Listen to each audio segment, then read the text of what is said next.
Assalamualaikum warahmatullahi wabarakatuh dan selamat pagi. Apa khabar kepada semua? Hari ini 30 hari bulan 4 2020 adalah merupakan hari yang ke-13 kita berada dalam tempoh kawalan pergerakan. So, bagaimana dengan keadaan semua? Saya harap semuanya berada dalam keadaan sihat sejahtera, baik-baik belaka, dan kita semua mengikut arahan kerajaan yang meminta supaya kita stay at home. Okey, topik hari ni saya nak cerita ialah simple saja, sambungan daripada sebelum ni. Yang saya nak cerita kelebihan menyimpan emas.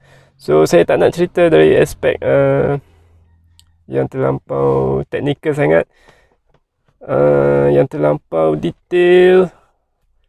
Kita cerita simple-simple saja, santai-santai saja. Apakah kelebihan menyimpan emas ni?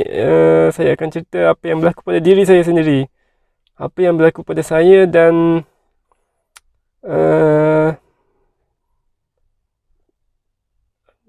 keluarga lah. Okay.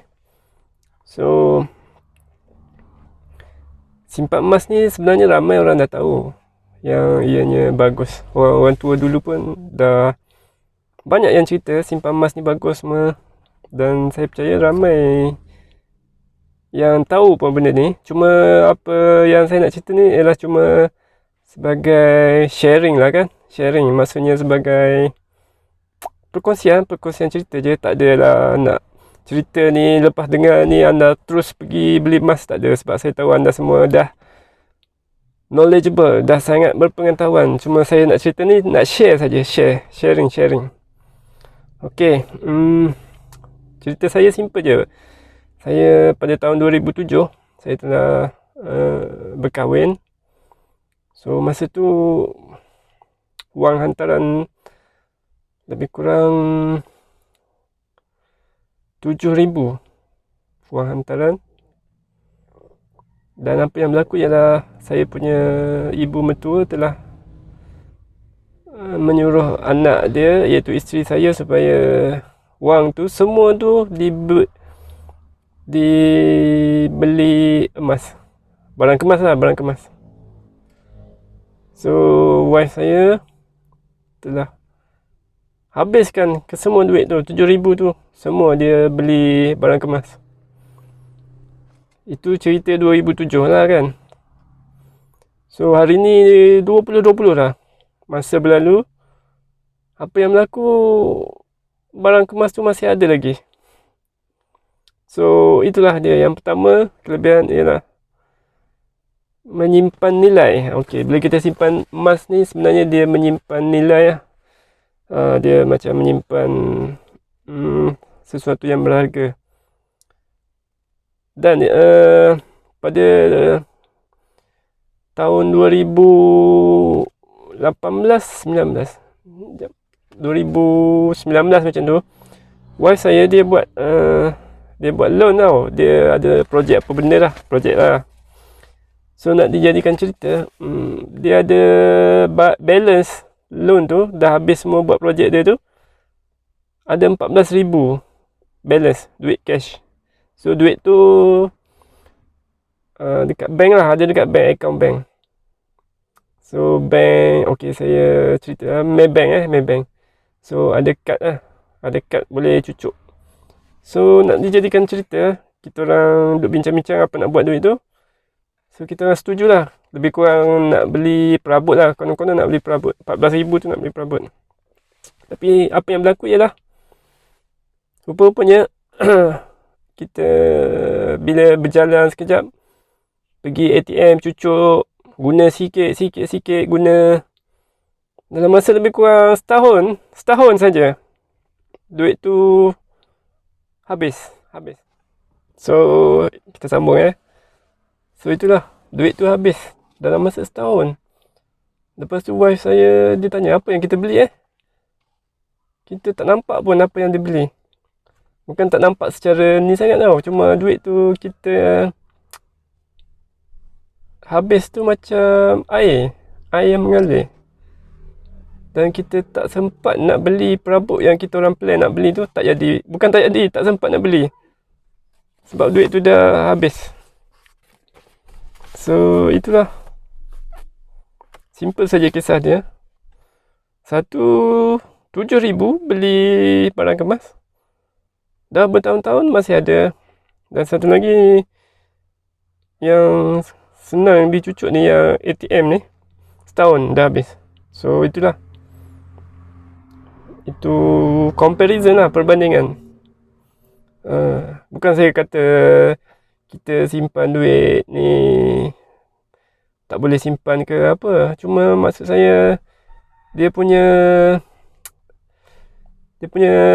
tu lain tau. Dia punya attachment di antara emas dengan duit tu, dia ada attachment yang berbeza lah kan. Terpulang lah semua nak simpan cash ke apa semua. Bukan saya cakap cash tak penting, cuma saya nak beritahu dia punya tu ada beza sikit lah kan. So, itulah dia. Yang kedua, bila kita ada emas ni, pun cerita saya juga masa mula-mula sampai di Kajan dulu. Kita orang masa tu, yalah, duit pun tak banyak. Wife saya baru start kerja. So, kita orang masa tu ada emas. Dia ada rantai tu, dia pajak. Dengan pajak tu kita ada sedikit duit lah untuk memulakan kehidupan. So, maksudnya itu kelebihan nombor 2 lah. Kita boleh pajak. Boleh pajak emas itu. Okey, nombor 3. Nombor 3, emas kan nilai dia meningkat lah dari jangka panjang. Untuk jangka panjang, dia tak semestinya harga akan naik, tapi secara data sejarah yang kita tengok, dia kebanyakan dia naik. Dan ada masa dia turun juga. Tapi bila dia naik dalam masa jangka panjang lah. Okey. So, setakat ni saya dah cerita 3. Yang pertama, dia menyimpan nilai. Yang kedua, dia membantu kita lah. Bila kita susah, kita boleh pajak. Yang ketiga, nilai dia meningkat. Sebenarnya, emas ni dia adalah tergolong dalam kelas aset lah. Aset. Benda berharga macam tanah semua. Tapi bila kita compare dengan tanah, emas ni dia lebih fleksibel. Macam contoh, kita ada sekilo harga 200k tu, sekilo boleh masuk poket tau. So, daripada Kelantan, daripada KL balik Kelantan, kita letak dalam poket. Tapi kalau kita beli tanah, contoh, beli tanah dekat kampung, kita tak boleh, bila balik KL nanti, tanah tu kita tak boleh bawa balik KL. So, tanah tu kita kena upah orang lah. Kalau nak tebas, nak buang lalang ke, nak tebas ke apa semua. So, itulah dia. Itu 3. Yang keempat, biasanya orang yang simpan emas ni, dia alert sikit pasal ekonomi ni. Pergerakan ekonomi dia akan ambil tahu sikit. Sebab biasa dia orang cakap orang yang simpan emas ni golongan preppers. Preppers tu maksudnya orang yang dia punya tu macam mana? Kalau orang tua dulu dia cakap orang yang jenis berjaga-jaga. Dia punya mentality tu sentiasa alert, berjaga-jaga dan bersedia, bersiap siaga. Macam contoh, sekarang kita ada kawalan pergerakan ni kan. Biasa orang yang simpan emas ni, dia dah bersedia dengan benda-benda yang di luar jangka macam tu. Biasanya dia ada simpanan lah, kebiasaannya. Bukan saya nak cakap simpan emas je, wang tunai pun dia simpan. Jadi bila berlaku sesuatu yang musibah, yang perlukan duit, macam sekarang ni kan, biasa orang yang simpan emas ni, dia ada sedikit simpanan lah. Okey, itu kelebihan yang keempat. Yang kelima, bila ada emas ni, ialah dia boleh pakai. So, menawan lah. Wanita tu dia nampak cantik. Sebab emas adalah simbol kecantikan. Dan dia merupakan harta lah yang melekat di badan. So, maaf. itulah dia. So itu kelebihan nombor 5. Dan sebenarnya itulah, semua orang dah tahu apa itu kelebihan simpan emas. Saya cuma nak share cerita saya je. Dan mungkin kalau ada bonus ialah emas ni kan, dia adalah simbol kemewahan dan kekuasaan lah.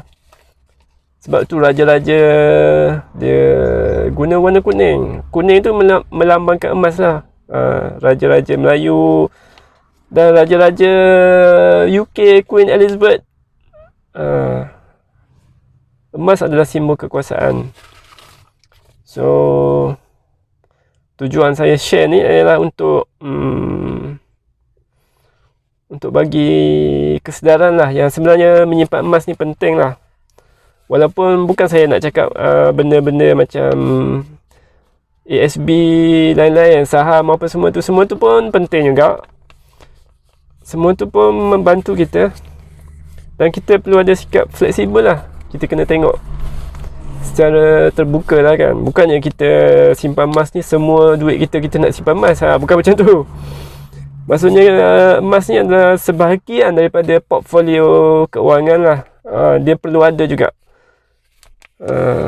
Dan kita simpan emas dengan mentaliti yang betul lah, dengan minda yang betul, iaitu emas ni sebagai salah satu aset lah, yang berharga. Dan setengah orang tu dia simpan, dia tak ada fikir nak jual apa semua, dia terus jadi sebagai harta pusaka lah, harta pusaka yang diwarisi untuk bagi dekat anak. Cahaya matahari menyinar sangat indah pagi ini. So itulah topik saya, kelebihan menyimpan emas. Dan kalau anda boleh bagi pendapat semua, apa lagi kelebihan-kelebihan simpan emas, mungkin anda boleh share. So terima kasih kepada semua yang mendengar sampai habis. Dan semoga kita berjumpa lagi dalam video yang berikutnya. Sila komen dan sila bagi like dan share. Okey, terima kasih. Salam sayang, salam hormat. Semoga anda semua dijauhkan daripada penyakit-penyakit COVID dan lain-lain penyakit yang berbahaya. Semoga kita semua berjaya melepasi kawalan pergerakan ini.